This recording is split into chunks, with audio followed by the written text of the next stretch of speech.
and to the republic for which it stands, one nation, under God, indivisible, with liberty and justice for all.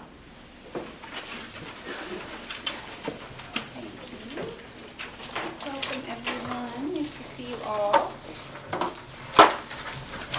We're going to get right into it because we have a little longer of a presentation this evening. Start with the approval of minutes from the regular session from October 2, 2025. Do I have a motion for approval? So moved. Second. Okay, and is there any discussion on this or edits? No? All in favor of approval? Thank you. Okay. And that's the financial report? Current report shows that we're running comparatively to previous years. And we're in good shape overall, but there are going to be some budget overages and shifts. If you look at line 300, 150, the administrative support, retirement payout, and training, so it's a little bit over. 300, 150, let me get the correct numbers. So it's a downfall right now of about 18,000. That's because of some administrative support, a retirement payout, and training of replacements. If you go to 300, 170, the teacher salaries, there's been quite a bit of teacher salary, multiple lane changes due to coursework that they've taken over the summer and things like that. Reduction in Title I funding that we've had it actually cut in half this year. So it's looking like overall, if you jump then to the special ed tuition, special education tuition line, which is on page 2. No, I'm sorry, it's on page 3. That's an overage because of enrollment changes. So it looks like that budget line will compensate for the teacher salaries and all. So all of those transfers will come forward to you next month. Say that one more time. It's so coming from the special ed tuition. tuition. Yeah. For private. Private, So yeah. 300, 555. Yeah. Okay. So they'll put those transfers in for next month where you can approve moving forward to change those budget lines. But overall, we're in really good shape. So then we move to rural aid sheet. Although it's in your packet, it's not updated because they just got the funding amount, I think this week. It was just over $100,000. So that sheet is not current because we actually have a new bookkeeper and she hasn't gotten that far yet. So, but she will. They're working on that. Along with the revolving account, that is also not updated due to changing of staff. They're going to work on that all for next month. There's a follow-up item that you guys asked about, and correct me because I wasn't here, something with student activity funding and interest. Was there a question last month regarding that? I think it was about the policy. Oh, the policy. Well, that's coming to you tonight as well. But they wanted to let you know that interest is posted in the student activity account by the town, and it gets put on the general ledger report. So that'll be, if it hasn't been recognized in the past, it's going to be there moving forward. So that's the update. And how's that? Good. That's the update in the financial. Anyone have any questions? Yeah, Jody, do you know, we got a revolving report this time, which we've never seen before. Was that intentional or not? It was intentional, and I Okay. asked the exact same question today because I was surprised by saying, why is this in there? I think because they just print the reports for the budget and they just didn't remove it. But it's good to have because it holds all the student activity accounts as well that is put in the revolving account. So she said that, typically it's not in there for the bus transportation, but we couldn't take it out because you've already received it. So there's nothing to report on the revolving account except that it's in your packet. This is because of the new bookkeeper. The new bookkeepers needs to update that. Okay. So, can you just, I don't know if you can explain this, if you can defer me to someone else, but the revolving accounts, they're just pass-through accounts, basically? Is that kind of? Revolving account was like your BED, your, after school enrichment, that's where all those tuition-based programs go. And so what's your question with the? So, like, why do we have, like, all the Union 61 stuff on here? Because of all the programs we have here, so the tuition-based students that come here. Okay. Yeah. So, where do we don't see money coming into these accounts in this report? In this report, correct. Okay. It's reported to the towns, so the town itself. Is Okay. another way of thinking that it's not under our purview as a school committee because it's not part of a budget per se? Correct. Okay. Yes. Okay. So it's, I mean, it's placed in there, anyone can have it, but we don't normally put them in there because they're not part of your purview for voting, so. I asked the same thing, I'm like, why is this in here? So, but it's not up to date and current, but it's because of all the tuition-based programs, after-school programs, summer programs, where preschool programs, anything we're collecting money for. Okay. Also a question on special ed transportation appears to be quite over budget as well. Is that, do we think that's accurate? It's always over budget. Yeah. I mean, I feel like we budgeted more this year and Yeah. we're still way over. Yes. I can have Kristen or someone report out next time for the special. You're looking at 'Cause I did I'm looking at 300, 430, yes. I thought we had, Enough? And that would- well, I don't know if we ever will have enough. Right. I know, I'm just surprised it appears to be this short, this So early in quick, the year. But it's encumbered, right? Yes, it is encumbered. Yeah, they said today everything was encumbered, at least up to date, so that's why the transfers will come next month. Okay. Okay. But I will look at bus transportation list. Because then we also have, we're spending less on the private tuition. Right. And private tuition would require transportation as Not well, or not? necessarily. It would not necessarily, okay. Okay. You know, oftentimes, yes, but not always. We'll report back on that. A quick question about the teacher salaries. So you had mentioned that it's higher than we expected because they did trainings and whatnot. How do we account for that, like moving forward?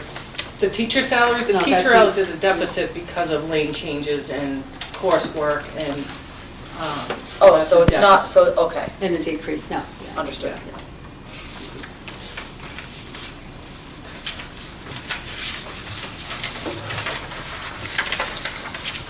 Any other questions? No?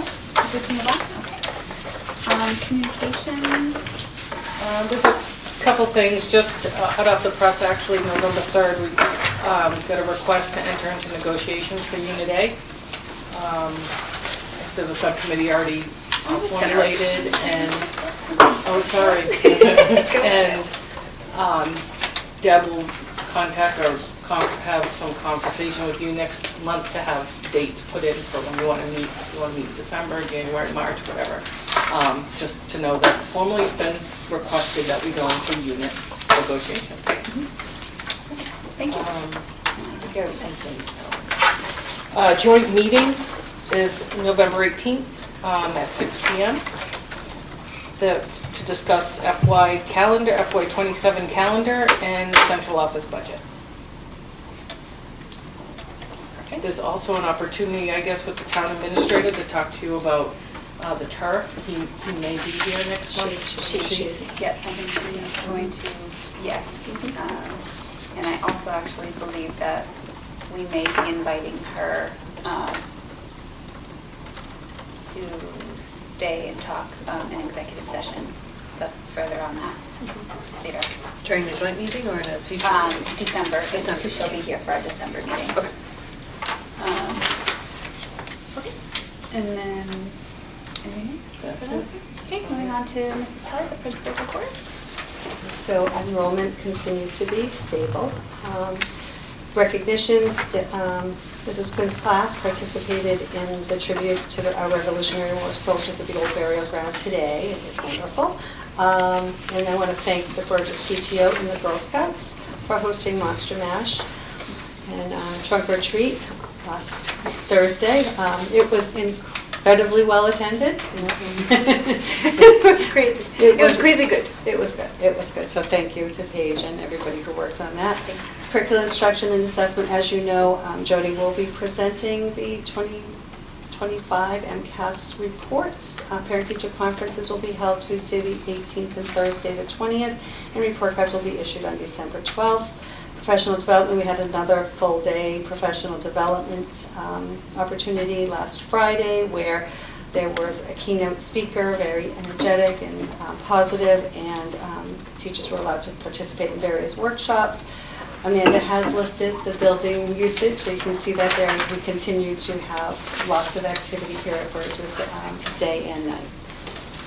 I do want to just ask, are there any questions on the report? Any questions on the report? No. Okay, so can I just propose the donation? yes, Okay, so absolutely. I'm just looking for approval to accept a very generous donation of $1,000 from Josh Roy at Cruise Control Transportation to be utilized by our band program. Oh, wonderful. Oh, that's wonderful. I have a motion to approve the donation, accept the donation. All in favor?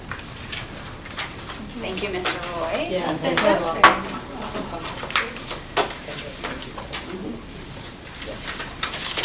Do you want to go over dates or anything, or? is There's that- a lot going on. Yeah, I was going to say. You can feel free.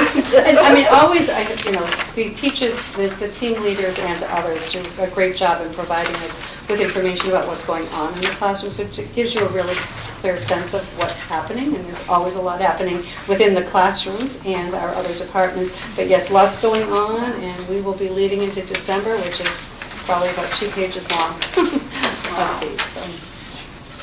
Busy time. And we have an author coming tomorrow. I saw that. Yeah. Carmen's going to be really sad she missed that one. She got all these books. All right, well, thank you, Mrs. Kelly. Thank you. Okay, and move on to the. The annual MCAS report, right?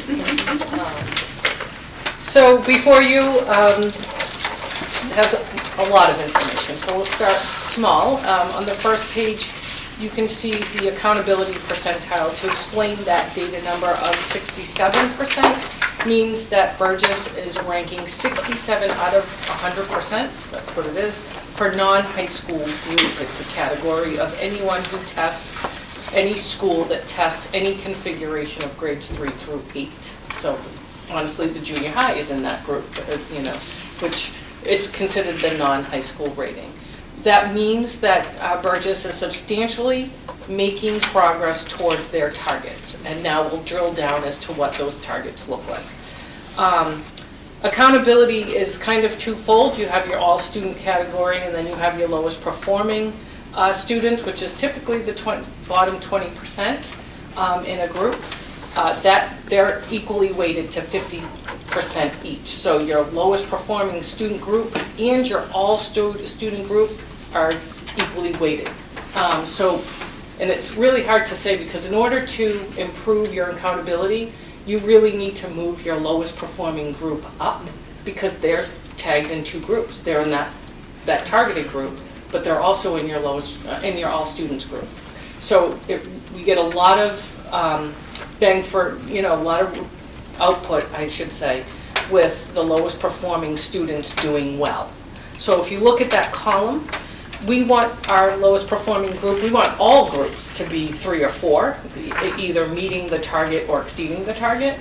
And you can see that lowest performing group is achieving pretty well. There's some areas of concern, certainly your ELA achievement in general, and growth. It's indicated that if you have low growth, you have actually low achievement. So that shows that ELA has low growth and low achievement overall. So, but there are a lot of highlights here. When you're seeing 3s and 4s overall, we're meeting those targets, we're sustaining that year after year, and that's why that category looks pretty well. If you look at the all students, similarly, you got all 2s and 3s. It's very encouraging to see that we're either improving or meeting or exceeding targets. There's no 0s and 1s, so overall Burgess is making substantial progress towards their targets. That's what that page means. Any questions with that? Now we drill down, that's high level. Now we drill down and we actually look at our targets. If you look on the next page, this shows a comparison from the year previous, 2024 to 2025, and it shows you the change. Obviously, we want to see positive changes.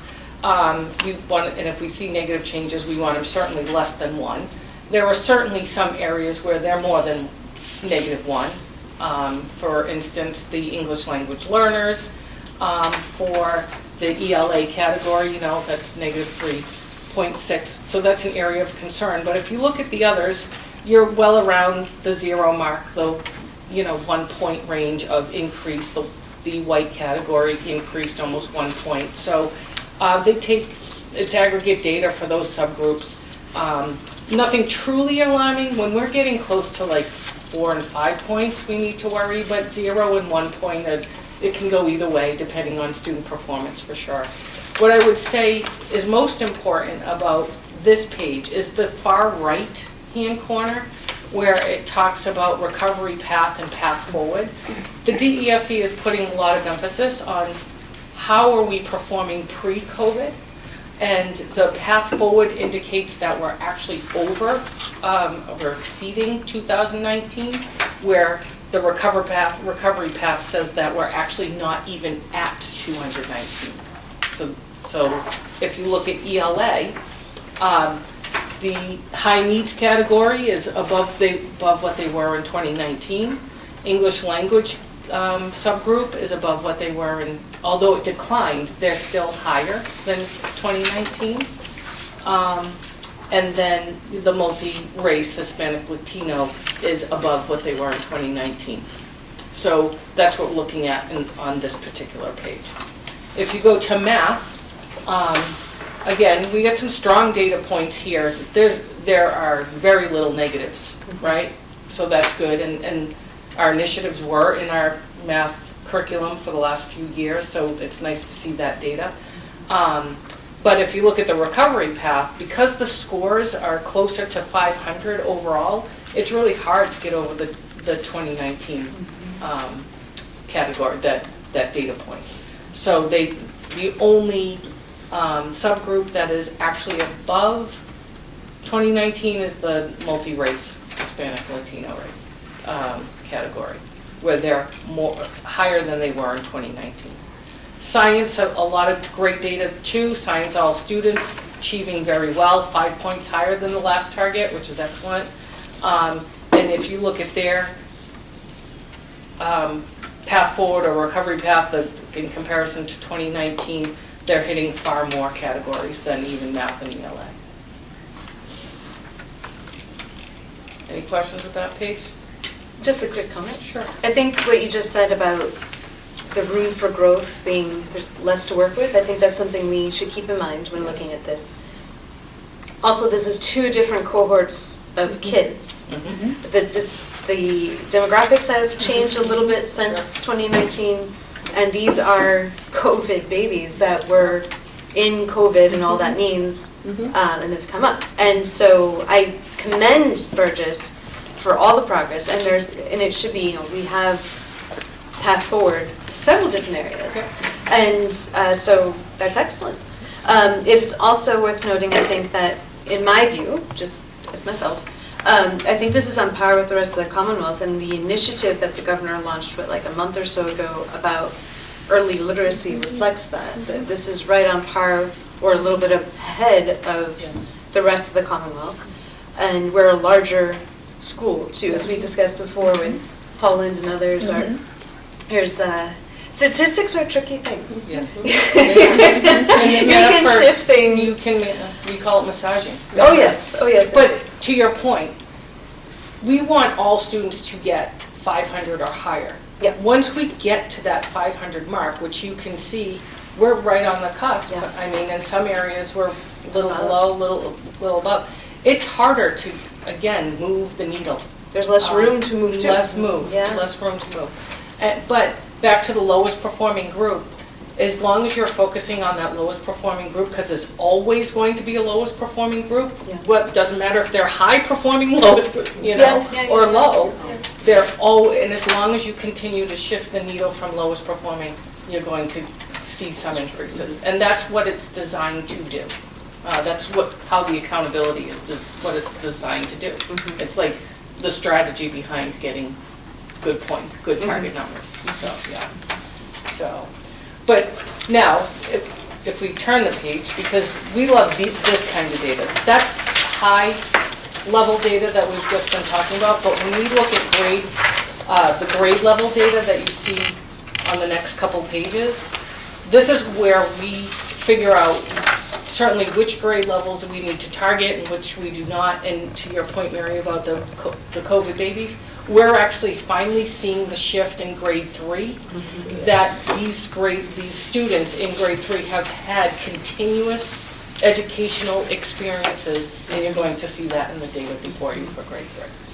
So, and then it varies after that, but we'll look closely at that. So if you look on page 3, these sheets, the next couple sheets, tell you grade level data from 2024 to 2025, which is what accountability is earmarked on. It compares 2019 to 2025, which is how we know if we're moving forward or recovery path, right? It gives us a cohort group, and we compare to the state and Union 61. There's a lot of data here, okay? So instead of looking at every fine point, I'll talk you through some things, look at some notable areas and some concerning areas. If we first look at grade level comparison for grade 3 ELA, you can see that in 2019 it was very high, 2024 low, but we're shifting upward, right? It's not much, but 2% is a lot in Burgess. I mean, you're dealing with 100 students, right? So then if you look at Burgess from in grade 4, again, high in 2019, trending upward, not much, but still trending upward from 24 to 25. For grade 5, so again, high in 2019 and trending upward. So we're seeing some good patterns here. Grade 6, though, again, some foundational, skills are missing. So high in 2019 and then dipping a little bit in grade 6. So from last year to this year. Then we can't, so that is for meeting and exceeding. That's all kids that have gotten 500 or better. We can shift gears then to the not meeting, because we want these populations to be declining. We want the left to increase, we want the right to decline. So you can see on grade 3 that not meeting and exceeding, not meeting expectations has declined. That's a good sign. Same thing in 25 for grade 4, declined. And then we're seeing a nice pattern. And grade 5 declined, and then grade 6 declined. So we're seeing some good numbers. That's grade level data. And that's apples to oranges. That's, as you say, 2 different groups of kids, right? So then we can look at a cohort group. The cohort group actually says a lot. So I starred them so that you could see, if you look at grade 3, 2024, 56% was the meeting category. It dropped in grade 4 in 2025. Okay, again, we have a group of students who have, and the test gets harder in grade 4. So, but we're still seeing some skill deficit. And that's your current grade 5 students. You can look at your current grade 6 students by starting at grade 4 ELA 2024, and then the carrot to grade 5 2025s. But we see an increase, which is great. Our current grade 7 is the dash. 2024 grade 5 starts at 31% and increases to 42%. So we can see some nice little trends happening. There's some other points of emphasis that we looked at as an administrative group, was then the spread between the state and Burgess. And Kathy passed out another paper to you. Yeah. So if you look at the back side, which is notable, we can compare, she used the same numbers. And this is just meeting and exceeding. Yes, so we focused on meeting and exceeding categories. Some areas to note on this page, particularly with the state, is look at grade 4, ELA, down 23%. So grade 4 was up 1% in 2024, but down I'm looking at the wrong one. Yeah. Let's look at the state, sorry, down below. So this is us. Yes, This is so- just, this is us plus. Yes, so we're looking at the state comparison. Look at grade 4. This is us. This is just Burgess. Right, Burgess- no, this is I'm on Burgess the back. 24. You're on the In the back. If you're on the back, yeah. Yep. Okay. Grade 4, comparison to the state.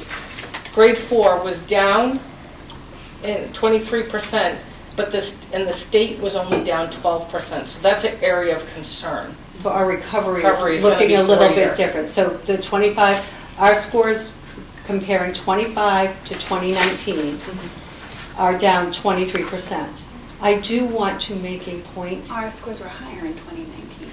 Correct. Our Okay. scores in 2019 were actually very high. Yes. All right, they were actually, we had done a great job Yeah, so we- with our writing initiatives, and so our scores were very high in 2019. And then we go into COVID and we drop. So our path is going to look different, but we do need to just point out that when you compare Burgess, 25, ELA, 25 to 2019, we have a deficit of 23%.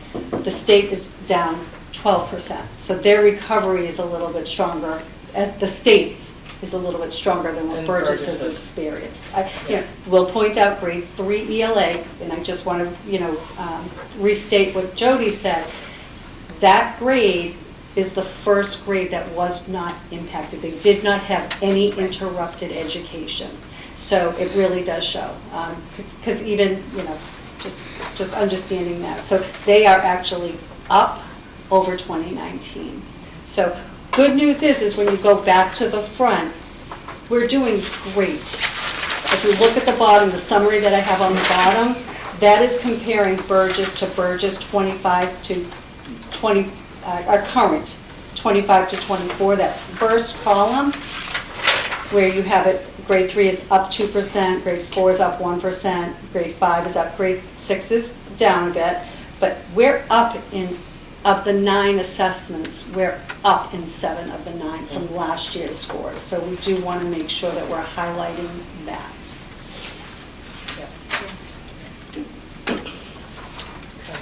So that's ELA. Now we can move to math. It's the same comparisons. There's a lot going on this page. We can certainly look at the grade level data. We'll start with grade 3. Nice jump from 24 to 25, right? And grade 4, also a nice jump from 24 to 25. You can see the trend. There's a little dip in grade 6, but all the other grades are showing up. Meeting and exceeding categories are trending in a positive direction. Okay? We look at cohort group. So your current grade 5, start at 2024 grade 3, go to 2025 grade 4, and it's stable, right? Not much. Then for your current grade 5, a little bit of a dip. When you 6 percentage points, it's not a lot, but it's still not in the right direction. And then your current grade 7, 38% in 24 to 56% in 25. Good result there. So hopefully, looking at our, current, would be now our current 4th graders, we're hoping to see some stability happening from 3rd to 4th grade. We have not had stability in a few years because of COVID. So, and hopefully more increases on the rise. So, but math scores are very healthy.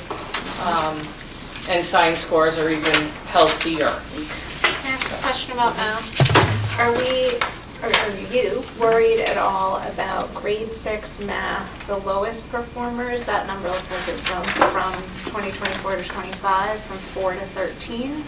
Or are we looking at it as a cohort where it was 16 in grade 5 and now it's 13. That's Look at it as the cohort, yeah. Yes. as the cohort. Yes, So it's improved. yeah. Great, great. Mhm. So also in, for the math, we're looking to see if our students are moving out of the not meeting categories in grade 3. We saw that. In grade 4, we saw the decline. Grade 5, same thing, but grade 6, it went up. Again, content gets harder if the foundational skills are lacking, so it makes sense. So that's math.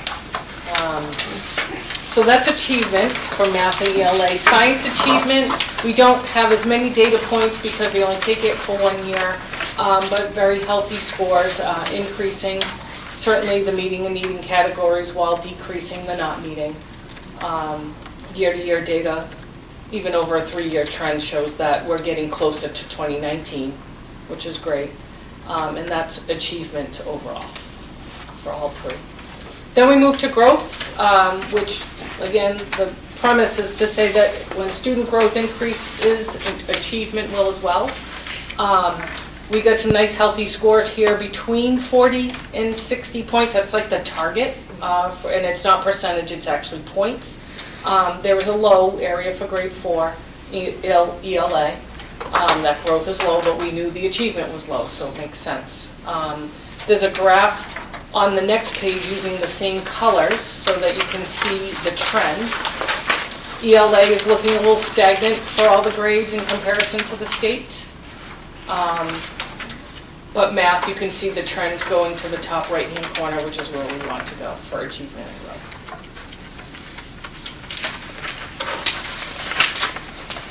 That's my part of it. I'm just going to highlight some notable areas and then areas for improvement. So just calling out grade 3 mathematics, 2025 percentage of students meeting or exceeding expectations surpassed our 2019 percentages, so that's really good news. Our grade 3 was recognized in the Telegram and Gazette as Central Mass top performer in English language arts. So amongst schools like Southborough, Harvard, Wachusett, and Shrewsbury. So really great work on that level. The percentage of students not meeting expectations in English language arts and math in grades 3 through 5 decreased, as well as in grade 5 science, technology, and engineering. So a lot to celebrate there. Burgess was identified as making substantial progress toward targets, and Burgess met the target for addressing chronic absenteeism. So lots of things to celebrate. A lot of our improvement opportunities are things that we do annually with this data anyway. So we do identify all students at all performance levels with particular attention given to students scoring below the 500-point threshold and lowest performing student group, because as Jody said, when you're looking for your targets, your lowest performing can actually it impacts you twice. So it's really important that we focus on those students. Perform item analysis on all assessments and identify areas of strength and weaknesses. Some of that work has begun, especially around the English language arts writing component. Unpacking low-scoring standards and work on vertical alignment, which we'll be doing as an activity in January, but we already have that information and we know what standards we were low on. We're going to collaborate with grade 4 and 6 teams to improve the English language arts scores. Analyze written response and provide opportunities for students to write across the curriculum. That work has started. The analysis has, the opportunities are always there for writing, but we're going to make a concerted effort because I do believe our 2019 scores were reflective of having a concerted effort on writing. We're going to provide support to students demonstrating need based on multiple measures. We don't just look at MCAS, we look at all of our benchmark assessments. We're going to continue to improve our student support team to assist teachers in the identification of students requiring support. We're going to monitor our multi-tiered system of support.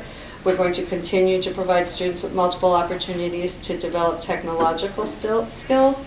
And we're going to continue to identify students in danger of being chronically absent and making sure we're communicating and partnering with families to make sure that children are in school.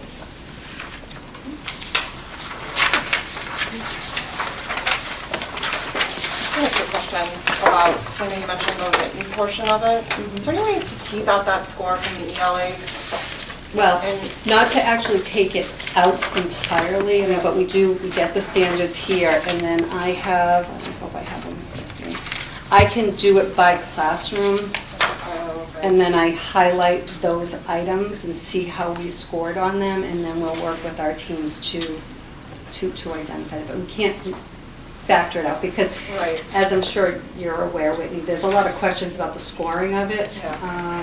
So we'll be working on that. We do have the writing samples, we print those. The teachers at the grade levels have their current students and their past students, so they're able to look at them. And, you know, we're able to work from there, but we can't like negate it from the score. Okay. And is there a change in curriculum between pre-COVID and post-COVID, or was it the same? It's the same. It's the same, reading. well, we added read reading side side by by side, yeah. so really no. Okay. No. But I guess, you know, you remembering, you know, lots of you have children that were impacted by it, that many of them left, and, you know, some of them left in March of kindergarten, you know, and as hard as we tried, the following year was still not what we would have wanted it to have been. So again, we're still recovering. But to your point, we do get early release MCAS scores that do not have the writing Yeah. aspect. Okay, that's true. And we do get, if you want to tease that out, And I it's do. raw scores, it's not necessarily scaled scores. And I do have a report, I've shared it. I've got with mine, you I've got too. mine here too. To really show what the difference is after the written scores get put in, and there's always a decline. Yeah. But in past years, that decline had been like 10 points. Now it's probably like 5 or 6. Okay. So kids either are getting better with writing, Right. or the rubric is changing and the grading is changing. So Right. there's a lot of emphasis on grading of written responses with kids and reflecting on what makes this a 2 versus a 3, what makes this a 3 versus a 4. Teachers do a wonderful job with that.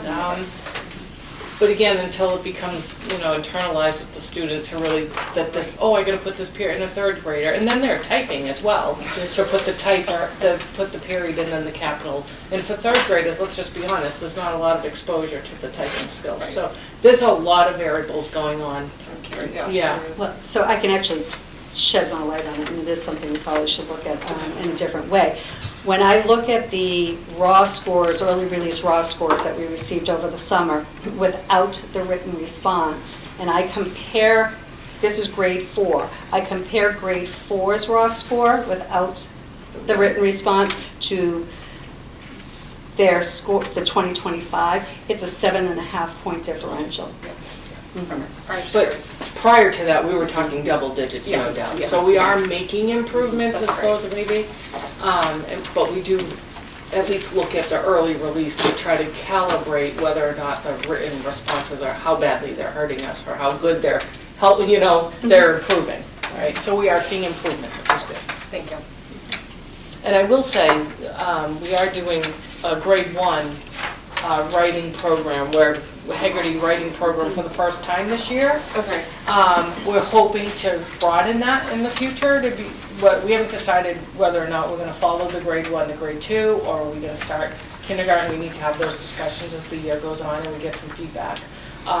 But the teachers really like the program because it really is good foundational skills for just writing in general, writing sentences, and getting them confident with writing. The little ones, because let's just say, you know, that's where it starts. It starts with the confidence. So, Thank you. Any other questions for that? No? We'll move on to public access. No? Okay. Close public access. Subcommittee reports, the commission, Mayor? Yes.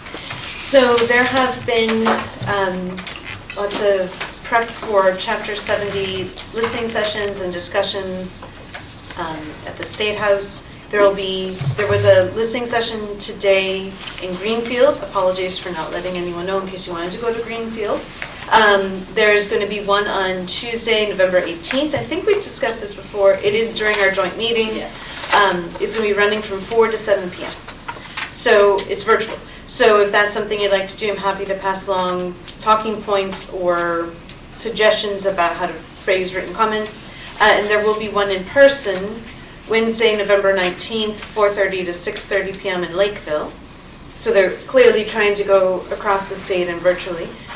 The idea behind these listening sessions is to try to raise awareness about the budgetary constraints that have made, in their view, a change to Chapter 70 funding, particularly necessary for rural districts.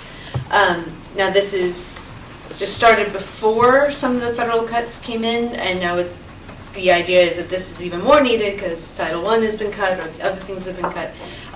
But this is, whatever you feel as an individual you'd like to say or not say. So that's happening. Otherwise, if you are attending the sessions on the Cape, they will, I think we've mentioned that before, MASC will be hosting a session just for rural stuff.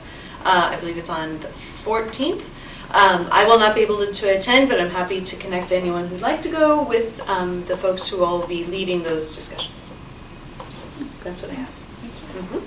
Anyone have any questions for Mary right now? Okay. Negotiations, Jody already mentioned, we received a request to go into negotiations, so more to come on dates for that. Building and physical plant, there's been no updates, but the TA will be joining us hopefully next month to give us an update on I believe the feasibility study for the turf. Coming soon or not coming soon, or all of the good things. And then Whitney, Tantasco Rep. I was not able to go to the last meeting, but I do know they talked about MCAS at that meeting Okay. as well.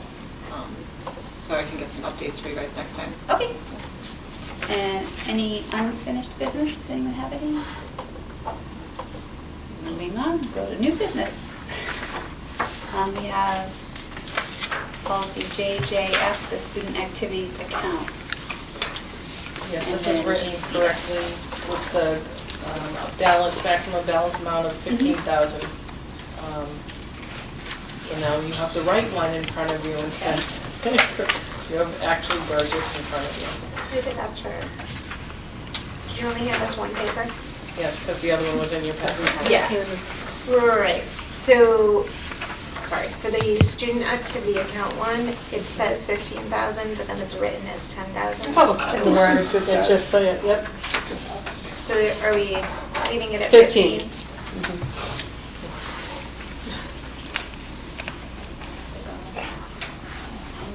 And then Jody, so you said the interest was maintained and distributed annually.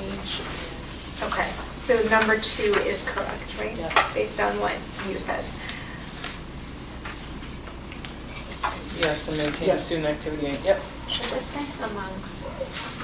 This line. Did you put that? I put the among. Okay. That part wasn't there. But should it be? I think so. I'm going to read it out loud, and then Okay. you guys tell me if it sounds right or not. The interest earned on such accounts shall be maintained in the agency account and distributed annually amount. It should be among, right? The student Oh, I guess activity yes. checking accounts Yeah. But the amount distributed annually to the and distributed annually. The account and distributed. Among I the think it should student be activity among, check right? Among. Among. Among. I've read it many times. Yes. And- You got it. So Good eye, we'll make good that eye. Number 2,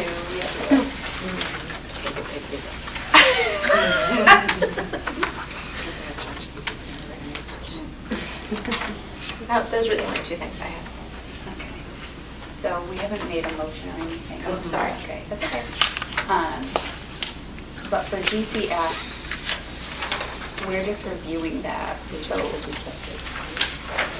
Yes, so So my confusion what was was- in your packet initially was the was the wrong wrong one. edited one, and I Right. passed out the Right, but corrected one. do we need a motion for anything on that? 'Cause No, we're- just so that you know. So that- we just need a motion on JJF. Yeah. Okay.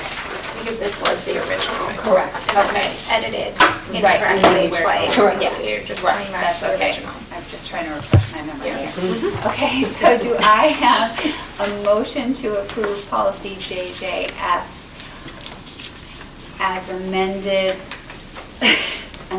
as amended two here with the edits, two edits? So moved. Second. All in favor? Thank you. Okay, and then you've reviewed GCF. And we agree that this is the correct one that needs to go in the policy book. Starting with the paragraph, it is the responsibility, right? But you don't need a motion on No. that one, okay. Reviewed on September 9th, 2025. Okay. Do we have a motion to adjourn? Is that? Second. All in favor? Thank you. Thank you. Couldn't hear you.